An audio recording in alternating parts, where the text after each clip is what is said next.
Bonjour à tous, bonjour à toutes, bonjour tout le monde. Est-ce que vous m'entendez bien? Est-ce que vous me voyez? On va déjà faire les checks techniques, puis ensuite on va démarrer ce point ensemble. Donc vous avez, parfait, ça marche, ça a l'air de bien marcher, tout est OK. On va dire que l'échantillon statistique est bon et que tout fonctionne.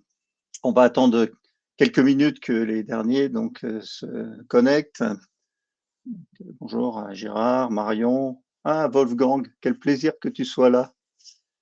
Euh, j'ai travaillé avec Wolfgang il y a une vingtaine d'années, donc ça fait toujours plaisir de revoir, même si il est muet et qu'il ne veut pas s'exprimer en dehors du chat, ça me fait très plaisir. Bonjour Alexandre.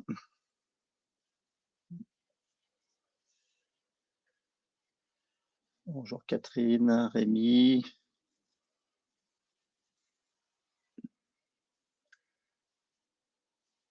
Bon, tout le monde va bien par ce beau soleil qui donne un peu le moral.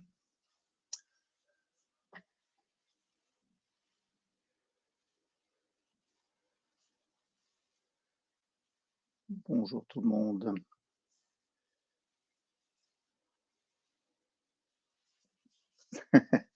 Merci pour ce soleil complémentaire, Karen.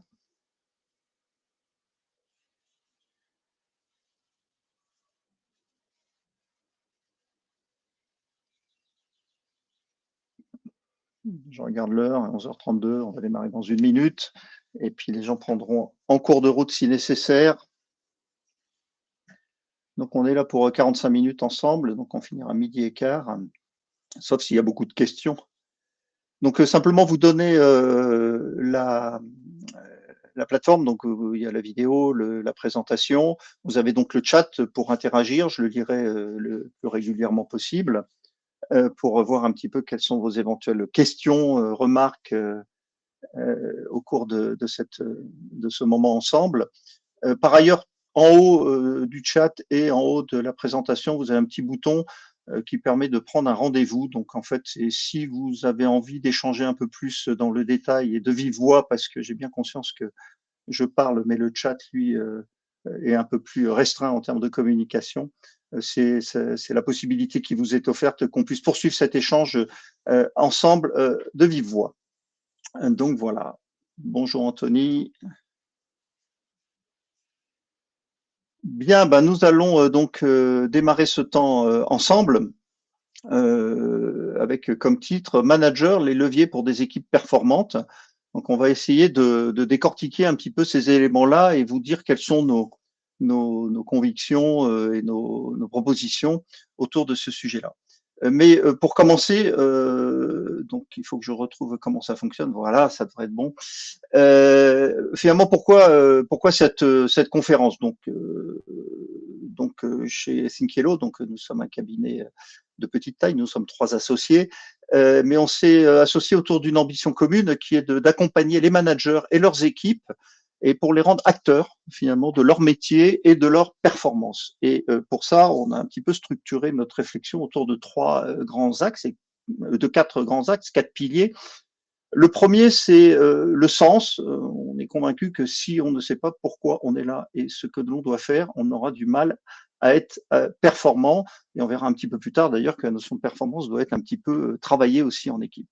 La deuxième chose qui est importante pour nous, c'est l'équipe. L'équipe, c'est finalement le socle avec lequel nous savons travailler. Hein. Nous ne faisons pas de coaching, nous ne faisons pas de conseils en stratégie, nous ne faisons pas ces choses-là, mais par contre, animer des équipes et les aider à réfléchir, à mieux travailler ensemble, c'est notre façon de faire et nous sommes convaincus que c'est un levier très important pour atteindre la performance. Troisième pilier, c'est les petits pas. On ne gagne pas une course de fond qui est finalement la course professionnelle que l'on menons tous en faisant des sprints et du fractionné, mais bien en faisant des petits pas et des progrès continus, mesurables et que l'on peut valoriser auprès des équipes. Et enfin, le dernier pilier important pour nous, c'est l'autonomie. Plus vite les gens savent faire tout seuls, mieux c'est. Et c'est le gage aussi de quelque chose qui est durable. On n'est pas obligé de revenir tous les 6 mois pour se poser ce genre de questions. Et comme nous, on aime bien partager nos convictions et nos retours d'expérience, et puis qu'on aime aussi beaucoup mettre nos clients en relation, c'est des fois des opportunités, ces conférences, ben on a ce cycle de conférences. C'est la deuxième, donc qui reprend beaucoup d'éléments de la première pour ceux qui ont pu participer, mais avec des éléments un petit peu spécifiques. Et on continuera sans doute ce cycle de conférences ensuite en septembre, en laissant passer la période estivale.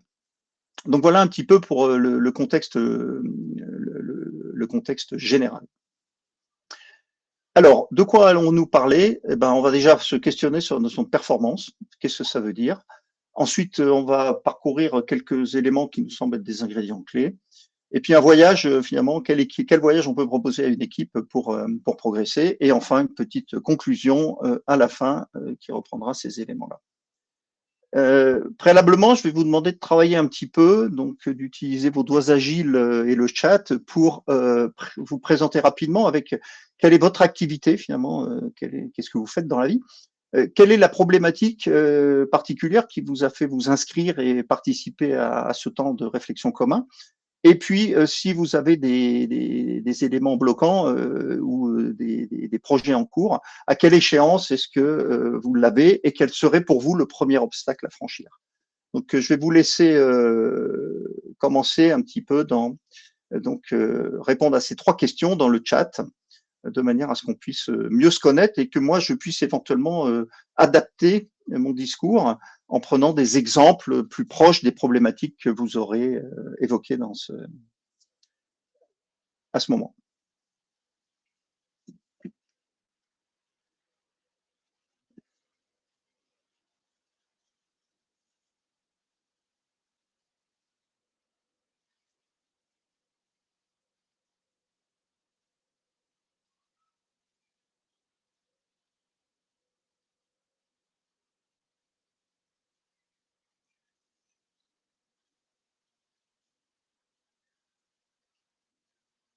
C'est bon, vous commencez à... Je vois comme quelqu'un écrit, c'est bon. J'ai eu un doute, je me suis dit, je suis tout seul, c'est horrible. Non, je suis pas tout seul.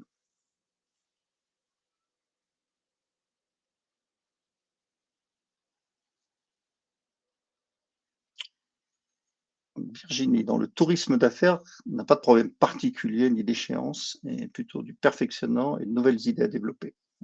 Parfait. Anthony da Silva, chez SNCF Voyageurs, en alternance. Problématique de thèse. Comment réaliser la culture de l'excellence opérationnelle sur une managériale?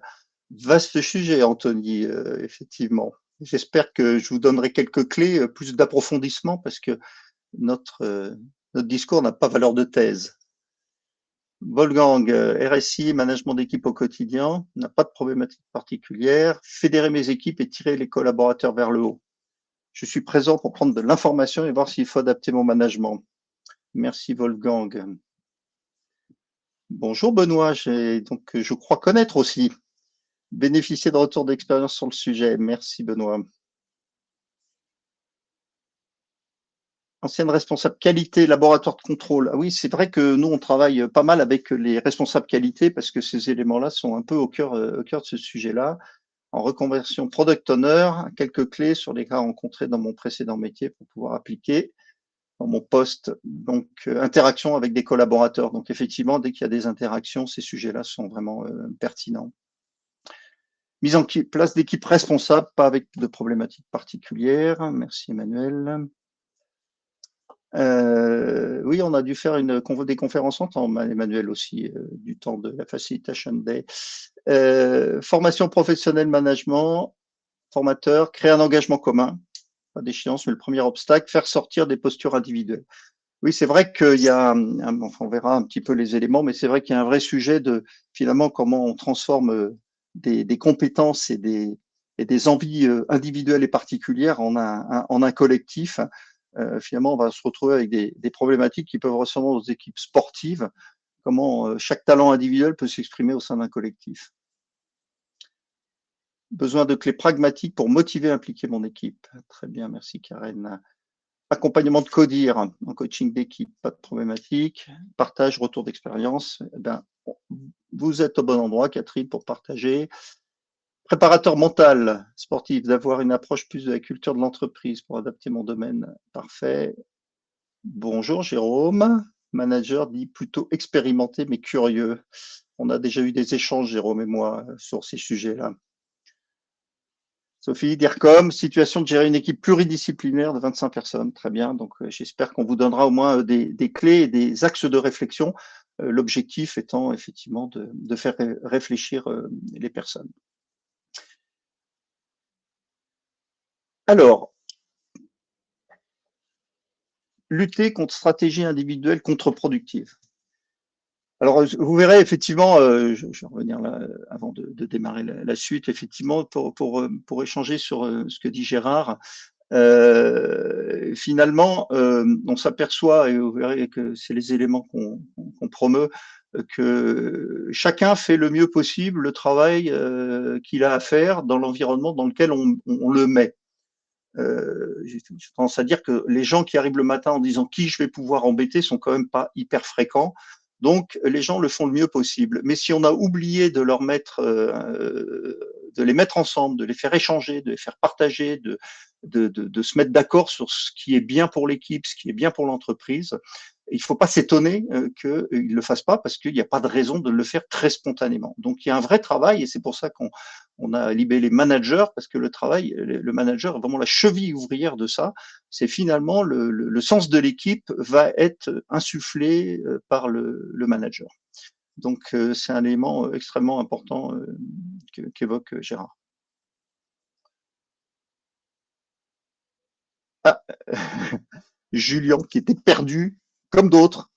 C'est bizarre, c'est parce que j'ai reçu un texto de quelqu'un qui me dit j'étais pas dans la bonne conf, donc c'est assez bizarre ça.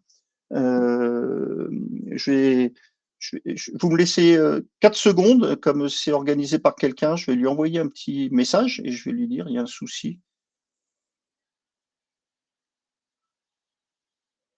Je lui envoie le petit message en disant il y a des personnes perdues dans une autre conf.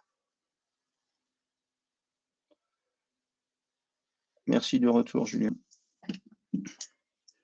Très bien. Donc, je poursuis un petit peu donc ce moment d'échange avec un premier point qui me paraît assez fondamental. C'est la notion de performance. Quand on parle de performance, si je fais un micro-trottoir, j'aurai sans doute beaucoup de performances financières autour de résultats, chiffre d'affaires, marge, etc. Et probablement pas non plus toujours parfaitement convergentes. Et par ailleurs, d'autres éléments qui seront complètement peut-être absents du discours. Donc, un point qui nous paraît fondamental avant de démarrer avec une équipe, c'est de dire finalement, c'est quoi la performance pour vous? Et on va les questionner sur 4 axes. Le premier, c'est quels sont vos clients? Quand on pose la question, récemment, là, j'accompagne une PME, j'ai posé cette question en disant qui sont vos clients et quel est l'événement déclencheur de votre activité? Et il a fallu un quart d'heure avant qu'on me dise quel est l'événement déclencheur de l'activité, et puis encore beaucoup plus pour dire qui sont les clients. Et il n'y a pas de, c'est normal, hein, la question n'avait jamais été posée, les gens n'avaient jamais eu l'occasion de réfléchir là-dessus. Donc l'idée, c'est être capable de questionner finalement les personnes qui sont nos clients, donc clients un peu au sens large, hein, c'est les gens qui bénéficient du travail qu'on fait. Donc dans un service RH, par exemple, les clients, ça va être l'ensemble des salariés de l'entreprise. Alors ces clients, en général, ils veulent tout, hein, tout de suite. On est nous-mêmes clients de tout un tas de choses, et il va falloir trouver un petit peu l'expression du besoin. La deuxième question qu'on pose aussi, c'est que veut l'entreprise? Donc en général, l'entreprise, c'est là qu'on va retrouver les aspects financiers. Hein. Je veux moins de ressources pour réussir à faire la même chose ou faire plus de choses, augmenter mon chiffre d'affaires, augmenter ma marge, que sais-je. Mais c'est des éléments qui sont fondamentaux et on ne peut pas les gommer et les éviter. La troisième question qu'on va poser, c'est vous, qu'est-ce que vous voulez finalement quand vous venez le matin, vous exercez une activité, un métier, c'est quoi votre attente? Donc dans les attentes, elles sont diverses et variées. On retrouve souvent une attente du type plus d'autonomie, mais aussi moins de contraintes un peu administrativo, je sais pas quoi, qui sont pas vraiment requises et qui empêchent souvent les équipes de correctement travailler.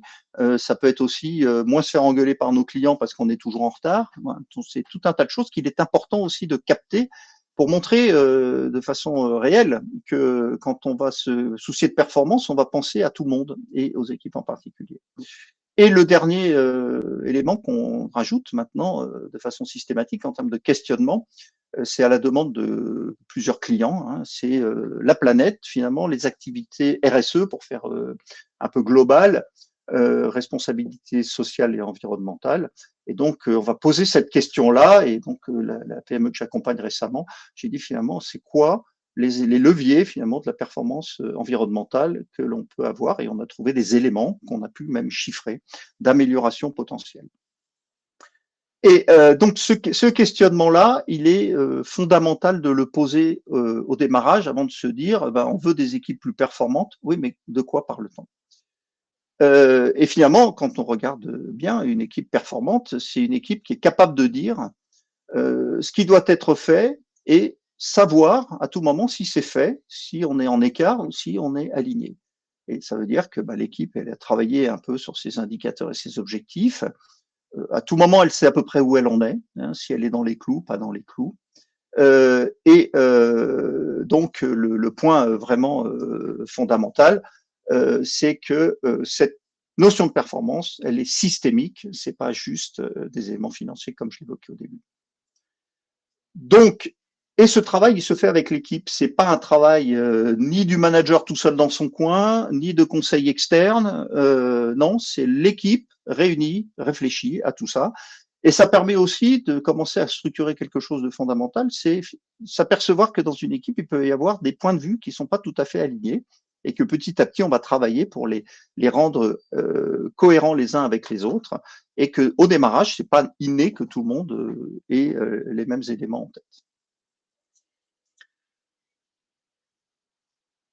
Est-ce que vous avez des remarques, des questions par rapport à ce premier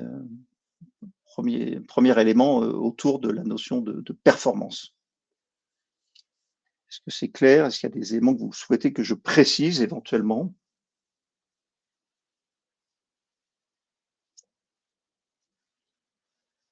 J'avance donc.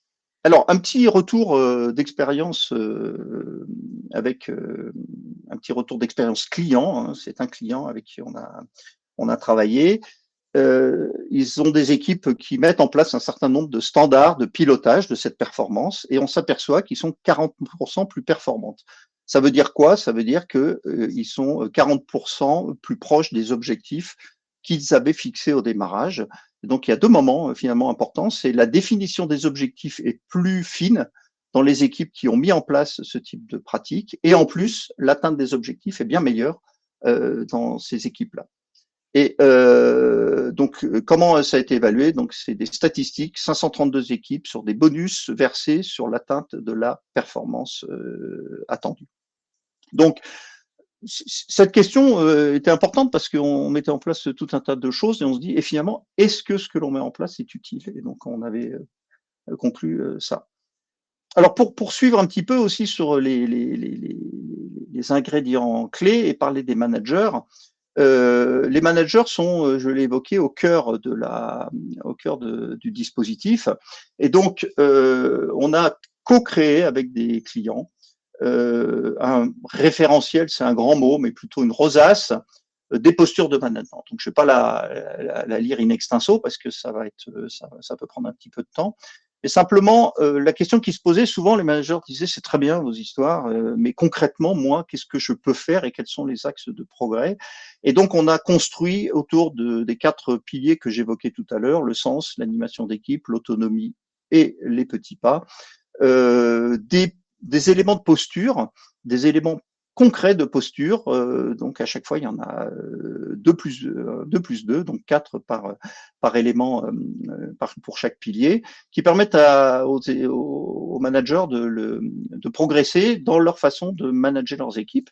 Et donc, comment ça s'utilise? Comment on l'utilise notamment? Bon, une fois qu'on l'a présenté, c'est de dire finalement, une fois qu'on a fait ça, sur quoi je suis plutôt pas mauvais, et sur quoi j'aurais peut-être besoin d'aide de mes pairs. Et c'est comme ça que ça a été le plus utile et utilisé. Et alors moi, mes exemples, ils sont très, très simples. Moi, à titre personnel, j'étais plutôt pas mauvais dans poser des questions plutôt qu'apporter des solutions, de manière à faire grandir les personnes. Mais j'étais plutôt pas bon dans comment rendre visibles les progrès. Tout me paraissait normal et évident. Donc c'est normal qu'on travaille, c'est normal qu'on ait des résultats. Et faire matérialiser, montrer ses progrès, valoriser ses progrès, j'étais pas excellent. Et donc, ben, dans le premier, je peux être coach, le mot étant un grand mot, plutôt je peux donner des éléments à d'autres, comment on fonctionne, comment je fonctionne avec ce questionnement. Et inversement, je suis friand de retour d'expérience sur ces sujets de rendre et de valoriser les résultats de manière à pouvoir également progresser dans mon animation d'équipe. Donc ces éléments-là, on parlait de manager au cœur du dispositif, donc on crée finalement les conditions pour que le manager puisse avoir des clés très concrètes sur la façon de piloter. Hop, je poursuis. Alors, on va faire un tout petit focus sur la notion d'autonomie qui nous semble assez fondamentale dans, finalement, on s'aperçoit que les équipes, c'est une demande assez fréquente de leur part, l'autonomie. Donc, comme c'est assez fondamental, on va faire un tout petit focus là-dessus. Et sur l'autonomie, déjà, on s'aperçoit que 43% des salariés ne se sentent pas encouragés à prendre des initiatives. Donc c'est un petit peu triste, mais finalement c'est la réalité souvent Alors c'est quelque chose qui date un tout petit peu. J'ai pas fait de recherche sur des statistiques plus récentes. Et l'enjeu finalement des équipes autonomes, c'est faire baisser le centre de gravité des décisions afin d'obtenir plus de réactivité. Au lieu de faire parcourir toute une chaîne managériale, les décisions devant être prises sur le terrain sont prises par le terrain. Et ça permet également de traiter les problèmes et les difficultés quand ils surviennent, et non pas en étant en mode un peu fatalité, bah, c'est comme ça, il y a des problèmes. Et ça permet aussi de piloter la performance en se définissant des objectifs opérationnels connus et partagés. Je vais juste prendre un tout petit exemple sur le recrutement, par exemple. Quand on doit recruter, finalement, le nombre de recrutements réalisés dans l'année n'est pas un objectif opérationnel, c'est un objectif de résultat à atteindre. En revanche, le nombre d'entretiens que je dois faire ou le nombre de CV que je dois recevoir ou le nombre de propositions que je dois émettre sont des objectifs opérationnels que l'équipe est en capacité de piloter en totale autonomie. Il n'y a pas besoin d'avoir 50 000 personnes pour réfléchir au fait que si je dois faire 10 entretiens dans la semaine et que j'en ai fait que 5, est-ce que j'en fais 5 de plus la semaine prochaine? Est-ce que c'est pas grave? Et là, l'équipe a toutes les clés pour y arriver. Donc, c'est vraiment ces éléments-là qu'il faut réussir à distiller dans les équipes pour les rendre un petit peu autonomes. Alors, quand je poursuis mon propos, c'est quoi les ingrédients clés? Donc, on en a listé 4. Alors, tout ça est. Merci Julien pour la proposition. Donc, Julien note qu'il apprécie la vision d'ensemble sur les postures. Ça peut aider. Parfait, merci. Si ça aide, on est ravis. 4 ingrédients clés, il peut y en avoir 5, il peut y en avoir peut-être que 3, je ne sais pas. Il faudrait que j'échange avec la personne dont j'ai oublié le nom qui est en thèse, parce que nous ne sommes pas chercheurs et donc nos éléments sont plutôt notre retour d'expérience et souvent co-construit avec nos clients. Les ingrédients clés, donc c'est une vision claire de là où on va, je vais un tout petit peu préciser, des standards de pilotage de la performance, donc ça c'est des éléments à mettre en place dans les équipes, des outils de résolution de problèmes. Alors quand on voit outils de résolution de problèmes, juste un petit point, c'est les problèmes ne sont pas résolus par les outils, mais par les personnes et par leur cerveau. En revanche, les outils peuvent aider. Et enfin, un soutien, j'allais dire presque inconditionnel, de la hiérarchie. Comment on peut décliner ça? Hop. Donc sur la vision claire, en fait, on va avoir.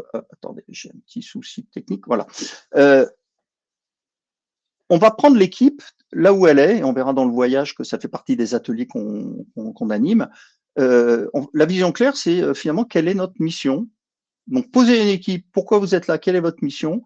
Ben, c'est pas la réponse, je l'ai évoqué tout à l'heure, est pas si simple et si évidente. Et finalement, quelles sont les attentes des clients? Donc ça, c'est un point que j'ai un petit peu évoqué tout à l'heure. Je ne vais pas revenir dessus dans le détail. Le deuxième point, c'est les standards de pilotage de la performance. Standards de pilotage de la performance, c'est avoir ces indicateurs de performance, donc opérationnels, hein, qui sont à la main et maîtrisables par l'équipe, et puis les animer à intervalles courts. C'est-à-dire que les équipes, quand je pose la question, vous vous réunissez tous les combien pour parler de vos activités, de ce que vous faites et de la performance que vous délivrez, en général, ben, on a un point d'équipe une fois par mois. Alors, c'est bien de faire des points d'équipe une fois par mois, c'est plutôt assez sympa. Il y a plein de sujets importants à traiter, mais on n'est pas sur du pilotage opérationnel. Donc, pour avoir ce pilotage opérationnel, il faut se réunir fréquemment autour d'indicateurs de performance. Lesquels indicateurs sont évidemment décrits et décidés par l'équipe. Hein. C'est pas non plus l'invention du manager dans son coin, ni de quelques personnes dans les fonctions support. Troisième point, c'est tout ce qui est outils de résolution de problèmes. Alors, dans la résolution de problèmes, il y a deux moments. Le premier moment, c'est apprendre à voir les problèmes. Et souvent, c'est le moment le plus difficile parce que finalement, quand on questionne les équipes, on leur dit c'est quoi vos problèmes? Ils disent non, moi je n'ai pas trop de problèmes. Je dis mais jamais vous êtes obligé de refaire un dossier 3 fois, jamais vous attendez des semaines une réponse. Ah bah si, ça on en a plein. Et, et ben, c'est normal, c'est le boulot. Donc, la première chose, c'est trouver la bonne paire de lunettes qui va permettre de voir les problèmes et de se dire non, c'est pas normal. Alors, est-ce que c'est facile à corriger? Probablement pas, mais c'est pas normal. Donc, il va falloir aller creuser ça. Et ensuite, une fois qu'on qu'on a été capable de voir ça, alors on va pouvoir commencer à rentrer dans de la résolution de problèmes. Et c'est des éléments qui sont d'une puissance absolue une fois qu'on a bien défini son problème. Alors l'autre souci dans la résolution de problèmes, c'est que souvent les équipes donnent tout de suite des problèmes gigantesques. C'est quoi vos problèmes? Ah ben l'entreprise n'atteint pas ses objectifs annuels.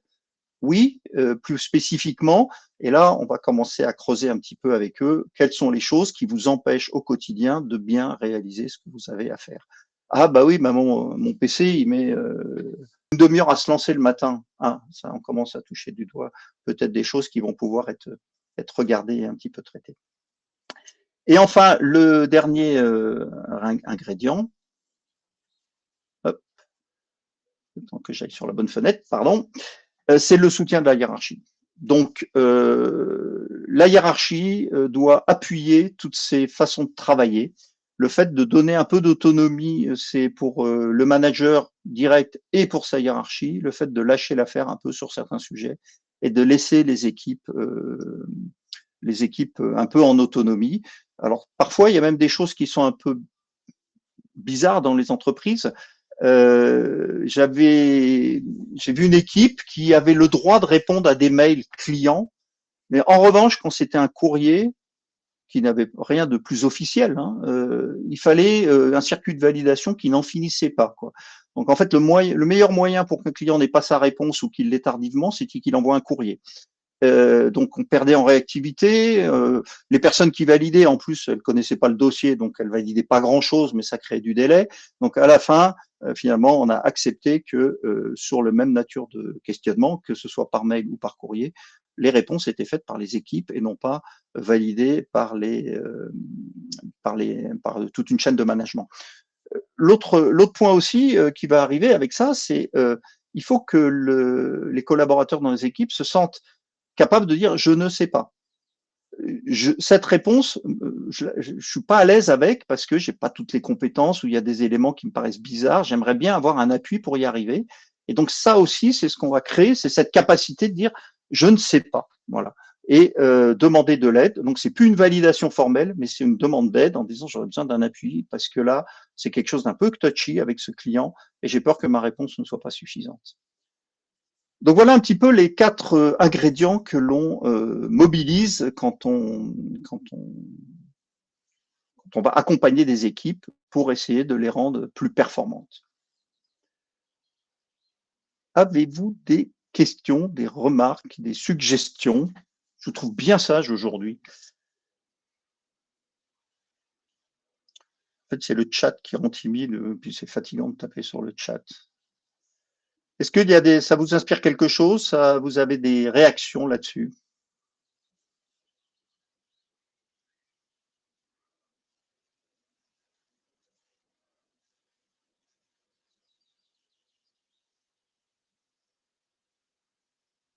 Tout est clair. Zut alors, comme disait je ne sais plus qui, j'ai oublié son nom, là, le patron de la Banque fédérale aux États-Unis. Si vous avez compris ce que je dis, c'est que mon propos n'était pas clair. Donc, tant mieux si c'est clair. Merci. Oui, Greenspan, merci Julien. Alan Greenspan.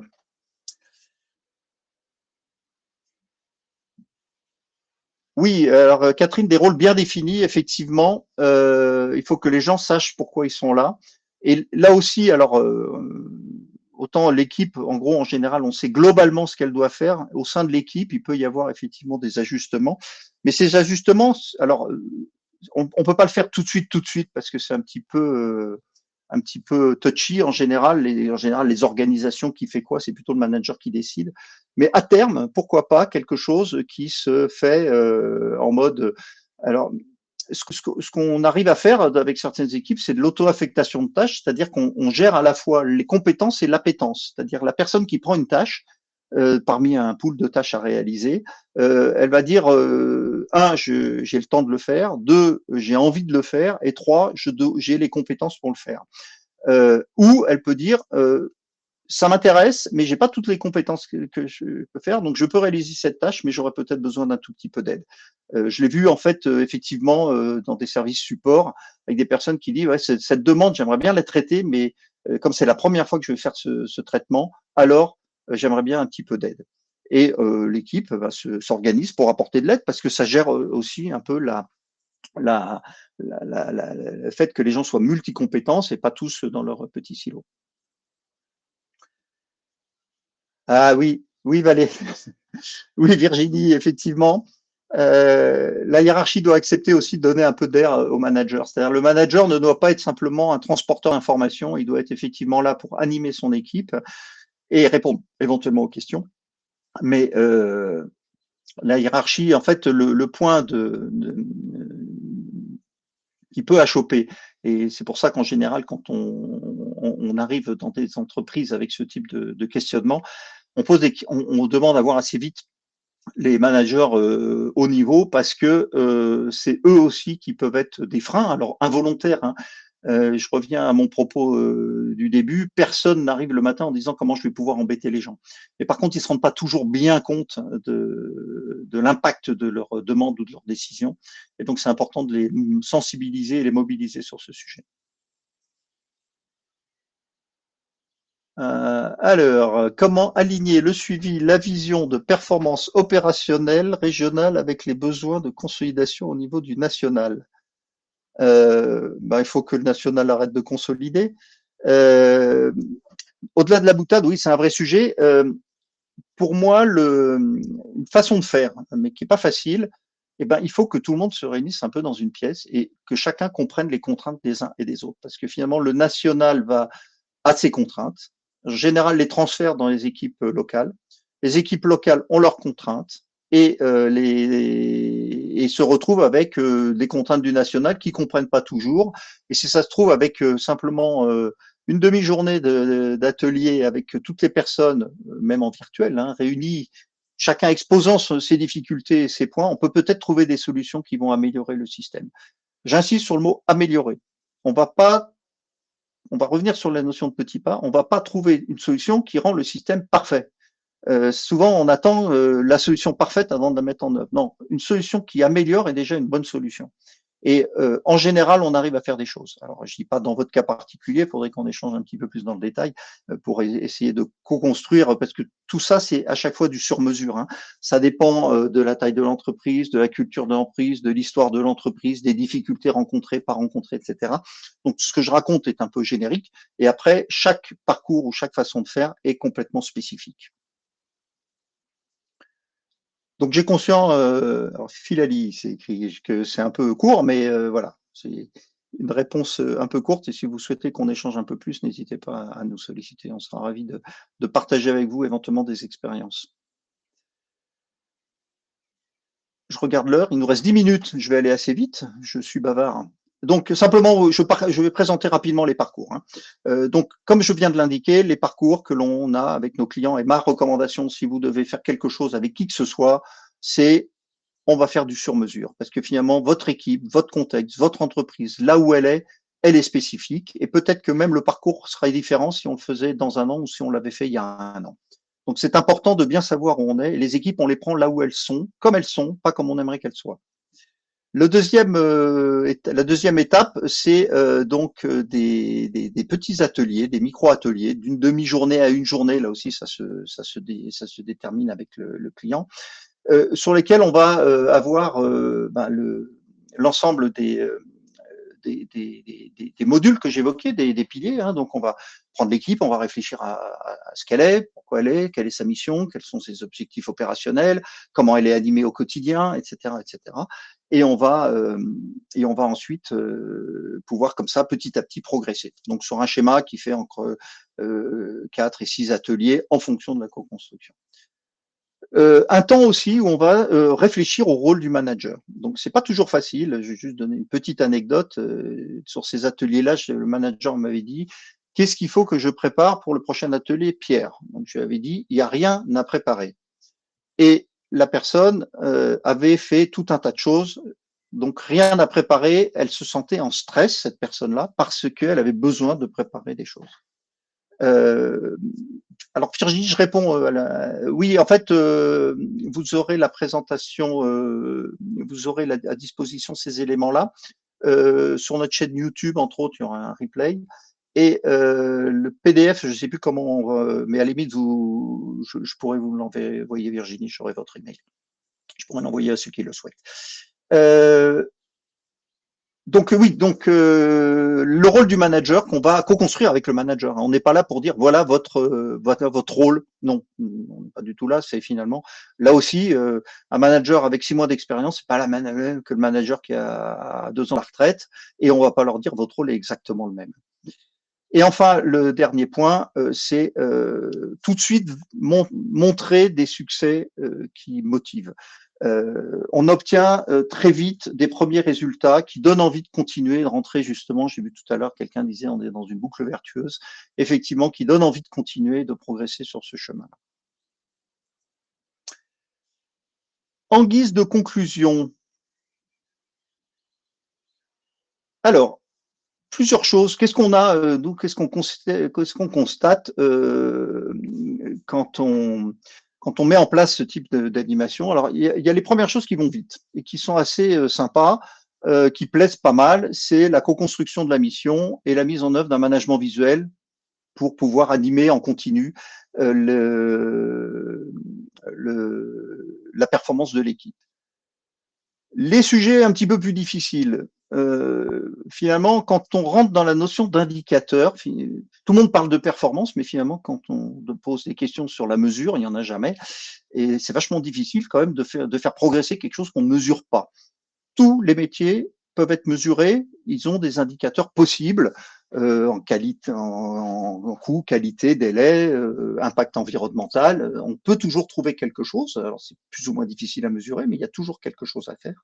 Même pour les fonctions support, même pour un service juridique. Alors c'est sûr que dans l'industrie, c'est un tout petit peu plus facile, puisque finalement, quand on regarde combien la machine produit de pièces, c'est un petit peu plus facile à voir que quand on a des comptables qui sont en train de faire un bilan annuel. Mais pour autant, il y a des éléments quand même qui peuvent en ressortir, mais c'est un peu difficile souvent ça. Et puis la deuxième chose qui est un peu difficile, c'est la mise en place de rituels de résolution de problèmes. C'est des choses qui s'essoufflent assez rapidement, souvent parce que les gens ne voient pas bien les problèmes. Les outils sont maîtrisables assez facilement, mais par contre, on ne voit pas toujours les éléments qui peuvent être améliorés. Troisième petit point, c'est c'est donc les équipes qui s'approprient. On constate que petit à petit, les équipes s'approprient leur métier et leur performance. J'évoquais là une mission qui a commencé depuis peu dans une PME, et donc un des premiers points, c'était la définition du standard au démarrage du processus de traitement. Et c'est quelque chose qu'on a fait la semaine dernière. J'ai reçu un mail ce matin. Le standard est construit. Il a commencé à être diffusé. Il va être affiché dans les. Alors, ils ne sont pas très nombreux, hein, mais bon, il y a quand même 25 personnes qui s'occupent dans une équipe. Et le standard va être affiché et tout le monde va appliquer le même. Et finalement, ça, c'est une victoire rapide, hein, quand on fait ça en une semaine et qu'on passe de quelque chose qui était où tout le monde savait que ça allait pas. Mais finalement, le fait de se réunir un petit temps et de se dire ah oui, vous avez raison, ça va pas, c'est important de le changer, alors on a tout de suite des équipes, on voit, elles commencent à s'approprier toutes seules leur métier, leur performance. Tout ça, ça reste malgré tout. Euh, je dirais, toujours la bonne et la mauvaise nouvelle, donc des victoires rapides, mais la mauvaise nouvelle, c'est que c'est quand même des changements culturels et il faut un peu d'endurance. Si on s'attend en mettant en place ce type de réflexion à avoir des résultats début septembre et puis qu'ensuite on n'en parle plus, ça va pas bien se passer parce que c'est quelque chose qui demande un petit peu de temps. Et quoi qu'il en soit, on est toujours agréablement surpris par les résultats et ma recommandation, c'est n'hésitez pas à faire confiance à vos équipes et à vous laisser surprendre par vos équipes. Alors, je reviens sur le chat. Je regarde l'heure au passage. C'est bon, on a 4 minutes pour répondre aux questions. Que faut-il faire différemment pour les équipes constituées de personnes qui se voient peu souvent, car pas dans la même zone géographique? Alors, c'est un vrai sujet compliqué. Alors, depuis Covid, on a quand même des outils qui nous permettent de nous voir assez régulièrement. Et il faut aussi se donner des règles de fonctionnement quand on est à distance, du type je mets ma caméra, des règles même personnelles, hein, parce que la difficulté due à distance, c'est en général, ben, on est en train de répondre à ses mails en même temps qu'on écoute à moitié ce que dit le collègue. Il faut avoir des ordres du jour encore plus de points d'équipe encore plus rigoureux, hein, encore plus structurés, pour pouvoir avoir éventuellement à la fin un temps d'échange libre. Et au moins sur les parties fondamentales, on voit les indicateurs, on voit un petit peu les actions à faire, on voit l'entraide que l'on peut apporter au sein de l'équipe. Donc toutes ces choses-là, on a besoin de le structurer encore un tout petit peu plus. Et puis de temps en temps, voir si on arrive à réunir tout le monde quand même 2 fois, 3 fois par an, au même endroit, au même moment. Mais avec aussi, pas juste on se réunit et on fait un barbecue, même si c'est sympa, mais on se donne aussi quelques sujets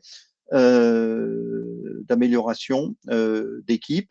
Et enfin, dernier point important, peut-être encore plus à distance, c'est faire ce que nos amis agilistes appellent une rétrospective, c'est prendre le temps de se dire est-ce que la façon dont on collabore autour de ces sujets-là est la bonne? Est-ce que quelqu'un a une idée pour l'améliorer? Qu'est-ce qu'on aurait envie d'essayer? Qu'est-ce qu'on a envie d'arrêter parce que finalement, ça ne nous apporte pas grand-chose?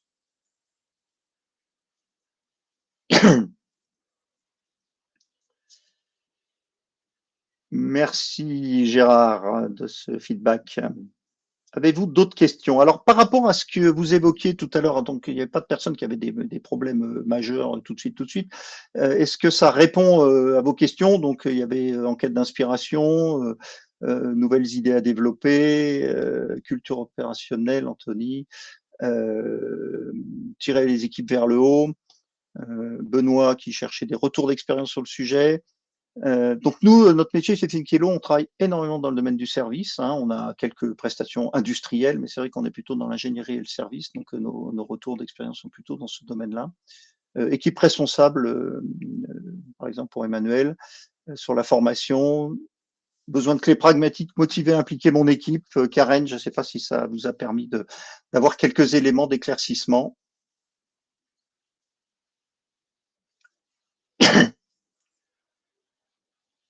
Identifier le niveau de compétence, autonomie de chaque membre de l'équipe et adapter son style de management au profil en question. Alors effectivement, l'idée et on s'aperçoit qu'effectivement toutes les équipes ne sont pas les mêmes.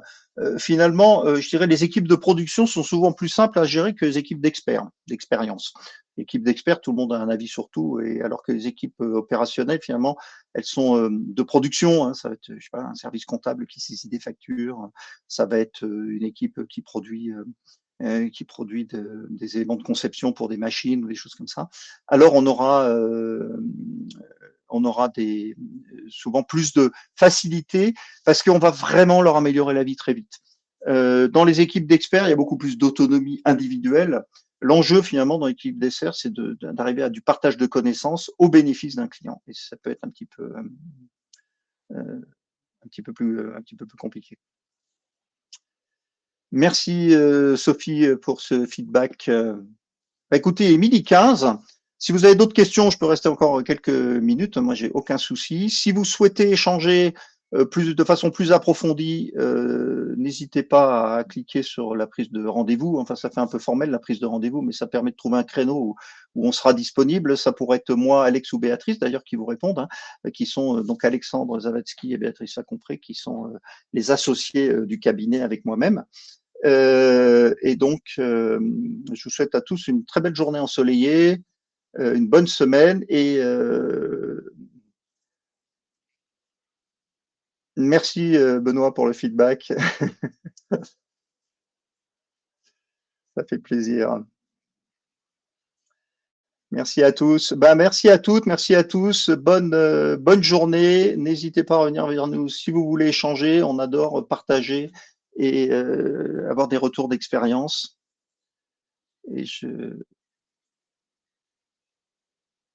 hop, c'est bon. Et ben, au revoir à tous. On a tenu l'heure en plus, c'est quand même assez remarquable vu la façon comme je suis bavard, donc tout va bien. Je vais arrêter la conférence et je vous souhaite donc à nouveau une très très belle journée à tous. Au revoir.